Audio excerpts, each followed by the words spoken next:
네, 오늘 주님을 의지하는 자라고 하는 말씀의 제목을 가지고 우리 하나님의 말씀을 나누도록 하겠습니다.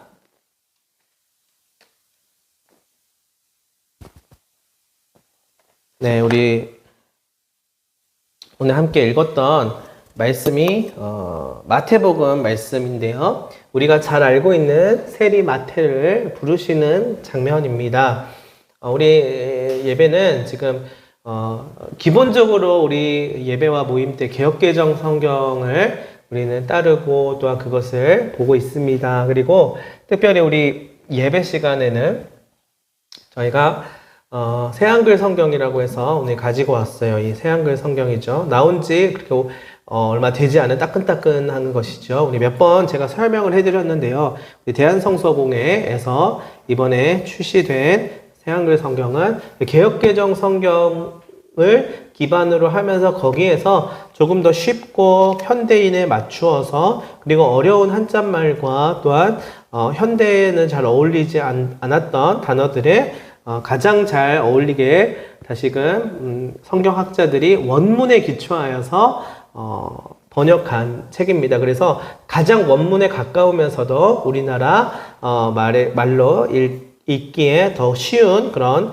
번역본입니다. 우리는 이것을 계속 우리 다음 세대들에게 조금 더 활용할 수 있도록 많이 홍보해야 될 것 같아요. 우리 4월 달에 곧 있는 4월 달에 이제 정식적으로 새한글 성경이 제가 알기로는 이제 영락교회에서 세미나를 하면서 또한 토론하고 또한 나눔하는 그런 시간들을 포함하여서 감사하는 예배를 드린다고 합니다. 대한성서공회라고 하는 것은 모든 성경의 저작권을 가지고 있는 우리나라에서 유일한 기관이에요. 그래서 대한성서공회를 통하여서 나온 성경이 여러 가지 출판사를 통하여서 지금 나오고 있는 것입니다. 그래서 꼭 대한성서공회를 통하여서 그 라이센스를 가지고 나온 책이라야 우리 성경으로서의 공신력을 갖는데 바로 그러한 성경이라는 것을 기억해 주셨으면 좋겠어요. 왜냐하면 문의하신 분들이 좀 있었거든요. 그래서 새한글 성경은 절대 다른 이상한 성경이 아니라 우리가 계속해서 이제 강조하고 읽어야 되는 정식적인 우리 교단의 성경이라는 것을 기억해 주시기를 바랍니다. 성경은요, 인간이 경험하는 삶의 희노애락을 이야기합니다. 성경은 다른 거룩한 하늘에서 내려오는 알 수 없는 이야기들을 하는 게 아니라 사람의 언어로 되어 있어서 사람의 생활과 사람이 알아듣고 또한 그것을 깨달을 수 있도록 하는 언어들로 구성되어 있고 그 언어들이라고 하는 것은 이상하고 철학적이고 굉장히 형이상학한 내용들을 집결해놨다라기보다 삶에 대한, 인간의 경험에 대한 내용을 이야기하고 있습니다. 그래서요, 성경을 읽다 보면 사람의 사는 삶이 좋을 때도 있고, 또 화가 날 때도 있고, 또한 사랑할 때도 있고, 미워할 때도 있다라는 것을 이야기합니다. 거룩한 성경이라고 하는 한자 자체가 거룩한 그런 경전이라는 말이잖아요. 근데 이 안에 있어서는 더럽고 추접한 내용도 있고 또한 기쁘고 감사한 내용도 있고 사랑하고 미워하는 지극히 인간적인 내용들이 담겨져 있다는 것이에요. 또한 슬플 때나 기쁠 때도 있습니다. 우리가 삶을 살아가면서 느끼는 감정들이죠. 자, 이러한 여러 가지 감정들을 느끼면서 알 수 없는 앞날을 무방비한 상태에서 맞닥뜨리게 되는 것이에요. 성경에 살았던 인물들은 이제 성경은 완결이 됐잖아요. 여기서 살았던 사람들은요, 기쁘고 즐겁고 슬프고 또한 미워하고 사랑하는 일들을 무방비한 상태에서 맞닥뜨리면서 앞날을 살아갔고 마쳤어요. 자, 그 내용이 있기 때문에 우리는 이걸 읽으면서 이렇게 됐구나. 이 과정 속에서 하나님이 있었구나를 깨닫지만, 자, 우리의 삶에 있어서는 무방비한 상태로 그것을 맞닥뜨리면서 결론이 어떻게 나는지, 어떻게 해석이 되는지는 아직은 잘 모를 수 있습니다. 그러나 성경을 통하여서 비추어 봤을 때 하나님의 뜻을 발견할 수 있게 되는 것이죠. 자, 따라서 나의 생각과 의지와는 상관없이 알 수 없는 여러 일들 앞에서 우리는 희노애락을 느끼는 삶을 살아간다는 것이에요. 그리고 하나님 아버지를 믿는 우리 신앙인들은요, 이러한 예측 불허의 삶을 살아가며 하나님 아버지와 대화하고 묻고 응답을 받으면서 삽니다. 이것이 좀 다른 점입니다. 하나님을 믿는 사람과 믿지 않는 사람들의 다른 점인데요. 그 모든 내용들을 잘 담아내고 있는 것이 바로 이 성경이라는 것이에요. 그렇기 때문에 성경이라고 해서 그저 성스럽고 거룩한 경전이기 때문에 우리와는 조금 동떨어져 있는 전혀 다른 삶을 담아내는 과장된 이야기라고 볼 수는 없는 것입니다. 그리스 로마 신화나 단군 신화라든지 이런 것들처럼 메소포타미아 신화라든지 그런 뭔가 전문가들만 전공자들만 아는 내용이 아니라 누구라도 읽고 그 안에서 하나님의 말씀을 받아들일 수 있어야 돼요. 그렇기 때문에 과장된 이야기들이 아니라 지극히 인간적인 이야기들이 있다는 것인데요. 그러나 분명히 지금과는 다른 시대와 문화 속에서 살았던 사람들의 이야기라는 것이 조금 우리에게 있어서는 다른 점이라면 다른 점일 것입니다. 우리가 미처 경험하지 못하였던 하나님을 말 그대로 그들은 생생히 경험하면서 나타내었던 이야기들이 있는 것이에요. 자, 어쩌면 현실을 사는 우리에게 성경의 내용들이 그래서 너무나도 이질적이고 허구적으로 꾸며낸 이야기처럼 느껴진다고 말하는 사람들도 있습니다. 그러나 분명한 것은 실제로 한평생을 살아간 우리와 같은 사람들의 신앙 이야기를 전하고 있다는 것이에요. 살아계신 하나님을 증언하고 있다는 것입니다. 자, 그럼 물어봐요. 에이, 창세기 읽어봤더니 아니던데요? 그게 어떻게 일상적인 이야기입니까? 갑자기 흙으로 사람을 만들고 구름기둥과 불기둥 나타나고 하던데요. 자, 여러분들의 삶에 있어서 불기둥과 구름기둥도 나타날 수 있어요.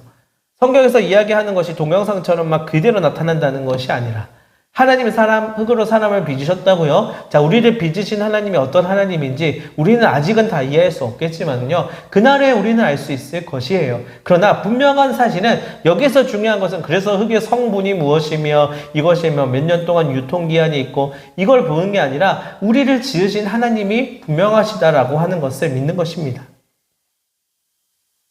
자, 여기 있는 내용들 우리가 이제 다시 오늘 우리의 시간 속에서 우리의 가슴과 내면에 들어가서 부딪히도록 하는 것이 더 중요합니다. 그래서 말을 걸어오고 메시지를 던져주는 그 성경 안으로 우리가 들어가고 성경의 우리 삶 가운데로 나가서 부딪히게 되는 것인데요. 그리고 결국 우리를 주님을 의지하는 자로 만든다는 것이에요.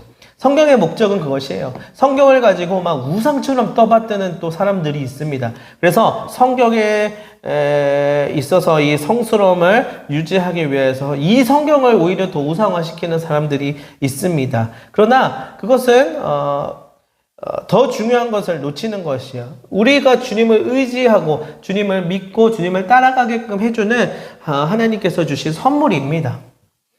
그래서 이 내용들을 우리는 체험하는 것이 가장 중요하다고 말할 수 있어요. 하나님께서는 2000년 전이나 구약시대에나 말씀하셨던 분이 아님을 알 수 있어야 된다는 것입니다. 그때나 지금이나 살아계신 성령 하나님께서 동일하게 일하고 계신다는 사실을 믿는 일입니다.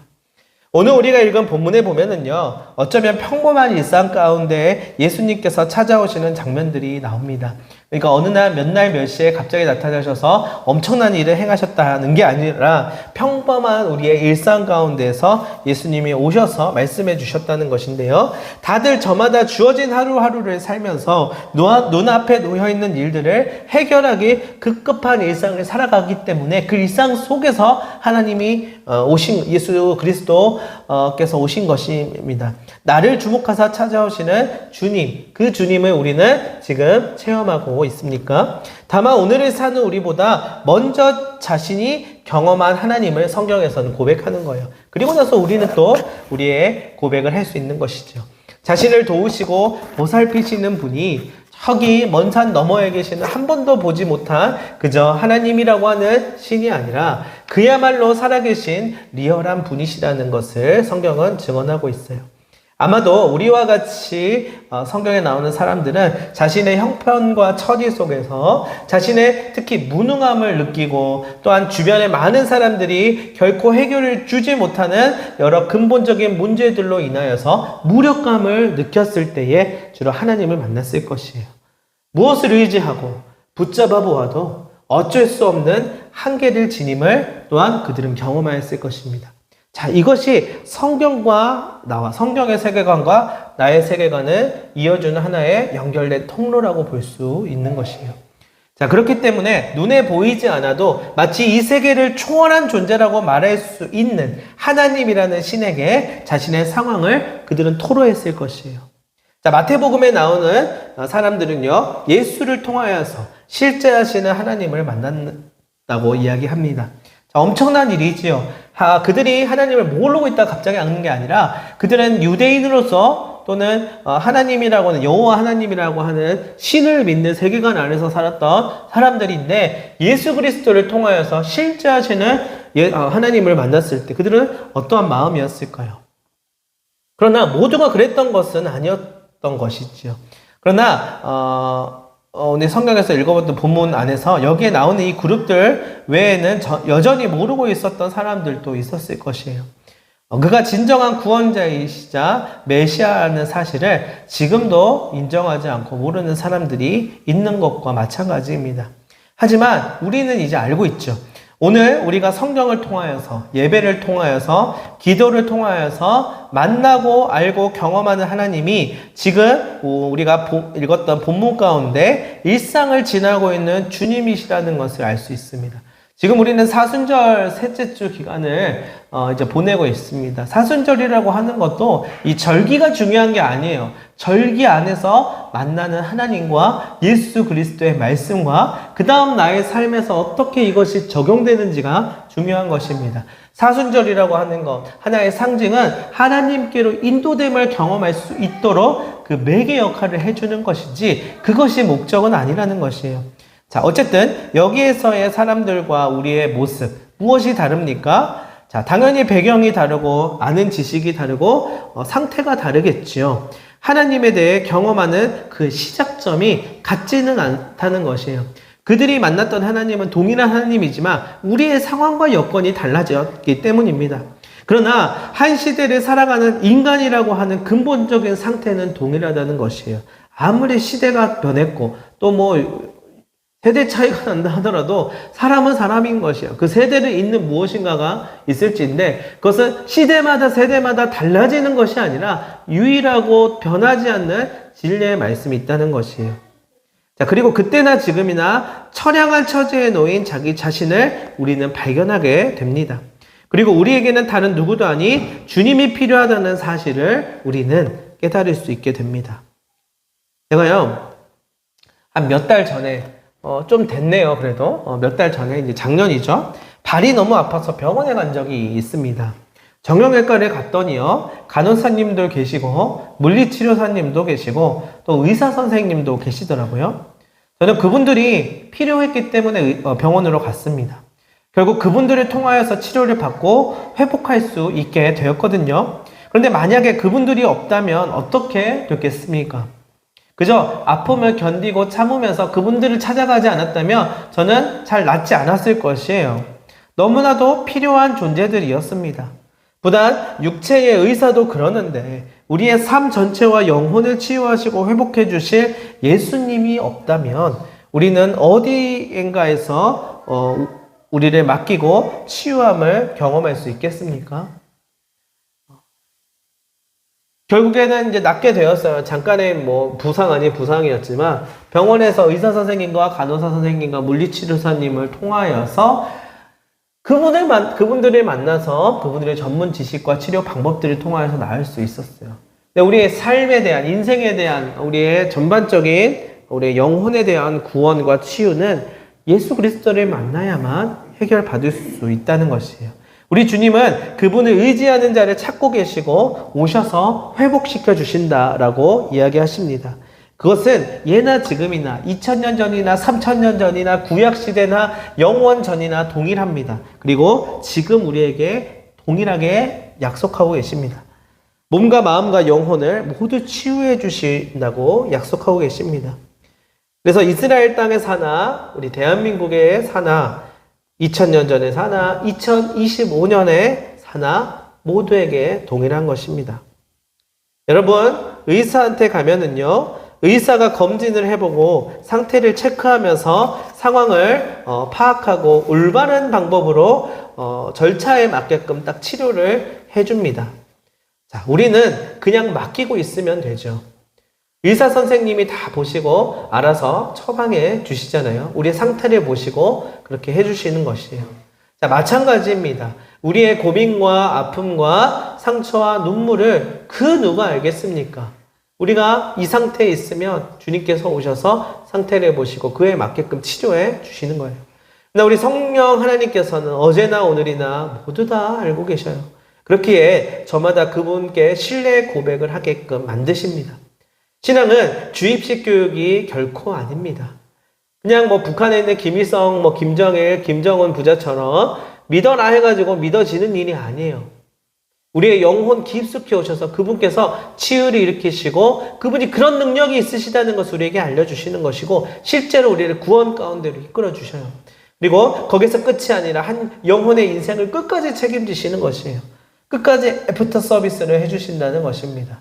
우리 사람들의 세상에서는 모든 것들이 AS 기간이라는 게 있어요. 그게 기간이 끝나면 이제 AS를 받지 못합니다. 그러나 하나님께서는 언제든지 그분께 돌아가면은요, 그분께서 애프터 서비스를 해주신다고 말씀하고 계세요. 주님을 의지하는 마음만 있다면 말입니다. 조건이 있으니 바로 주님을 의지하는 진실된 마음, 그 신앙이 있을 때입니다. 자, 결국 마침내 이 마태복음에 나오는 사람과 같이 주님을 의지하는 모습만으로 많은 이들에게 선한 영향을 끼치게 인도하시는 것입니다. 자, 세리 마태, 여러분, 주님을 의지하는 마음이 있었기 때문에 하나님께로 인도함을 받을 수 있었다는 것이에요. 자, 어떠한 형편에 있든지 우리도 마찬가지입니다. 주님을 믿는 마음, 주님을 의지하는 마음이 있다면 우리는 주님께로 나아가 주님께서 꼴을 먹여주시고 또한 하나님께서 우리의 삶을 통해서 영광 받으시고 또한 하나님의 살아계심을 증거해 주시, 우리 삶을 통해서 증거해 주시는 거예요. 안 그러면 누구를 통해서 증거해 주실 거예요? 누구를 통해서 나타내 주실 거예요. 그것을 느끼고 경험하고 부족한 가운데서 고백하는 자를 통하여서 알려주시지. 뜬금없이 물리학 박사와 뭐 사회학 박사, 갑자기 전문가들한테 막 오다처럼 매뉴얼을 내려줘서 그거를 논문 발표해서 알려주실 사람 분이 아니라는 것이에요. 여러분의 삶을 통하여서 나가야만 복음이 증거될 수 있다는 것을 너무나도 잘 알고 계시기 때문입니다. 자, 그래서 결국 마침내 마태복음에 나오는 사람과 같이 주님을 의지하는 사람이 될 수 있게끔 하신다는 것이에요. 성령 하나님께서 그렇게 만들어 주십니다. 그분께 나아가 치유함 받고 결국에는 우리가 믿음의 간증을 할 수 있게 되는 것입니다. 여러분, 성령 하나님은 살아계십니다. 죽은 자의 하나님이 아니라 그냥 죽고 나서 천국 갈 때만 필요한 하나님이 아니라 오늘 우리의 곁에서 살아계십니다. 오늘 우리와 함께 살아계시는 주님이십니다. 그러니 그분과 대화해야만 합니다. 며칠 전에 제가 옛날 예능 영상을 유튜브를 통해서 봤는데 안녕하세요라고 하는 고민 상담 프로그램에서 남편과 거의 한 12년, 13년 동안 사는데 거의 뭐 대화를 하지 않는 부부의 고민이 소개된 적이 있었습니다. 좀 오래된 영상이었는데요. 남편의 의도하는 바는 싫어서, 사랑하지 않아서가 아니에요. 그냥 성격이 그래서예요. 근데 이 아내는 너무 그게 싫더래요. 바람 피고 도박하는 것보다 말 안 하는 게 더 싫대요. 그래서 헤어지지는 못하고 버리지는 못하고 5학년 돼 12살 된 아들을 낳고 키우기까지 하는데 여보, 자기야, 사랑해라는 말도 한 번도 일생에 들어본 적이 없대요. 근데 그 이유는 그게 좀 어색해서였다고 해요. 자, 부부관계로서 완만하지 않죠. 그리고 둘이 있을 때 가장 어색하다고 해요. 참 이해할 수 없죠. 근데 그 고민을 털어놓으면서 결국에 이 남편이 사랑한다, 자기야, 여보라는 말을 난생 처음으로 했다는 것이에요. 그리고 나서 너무나도 기뻐하는 아내의 모습을 보게 되었고 결국에는 이제 해결을 받게 되거든요. 상담이. 근데 그 모습을 보면서 함께 한다는 것은요, 대화하는 것이구나 라는 사실을 알게 되었어요. 물론 말로 하는 대화 말고도 여러 가지 언어들로 대화할 수 있겠지만은요, 함께하고 있음을 확인하는 것이 반드시 필요합니다. 우리 하나님도 마찬가지입니다. 그분과 대화해야 합니다. 소통해야 됩니다. 그분께 아뢰야 돼요. 분명히 그러면 응답하시고 때에 따라 돕는 은혜를 허락해 주실 것입니다. 바리새인은 왜 죄인의 집까지 가서 예수가 찾아가는지 의아해했지만 예수님은 어디든 찾아가셨습니다. 그리고 오늘 우리에게도 찾아오십니다. 명분이 있고 또한 어떤 조건이 있어야만 찾아가는 것이 아니라 주님은 오늘도 누추한 곳 그 어디라도 찾아가십니다. 그럴 때 우리도 주님과 소통하며 반응하고 또 주님과 함께하는 그 구원의 은혜를 누릴 수 있어야 할 것입니다.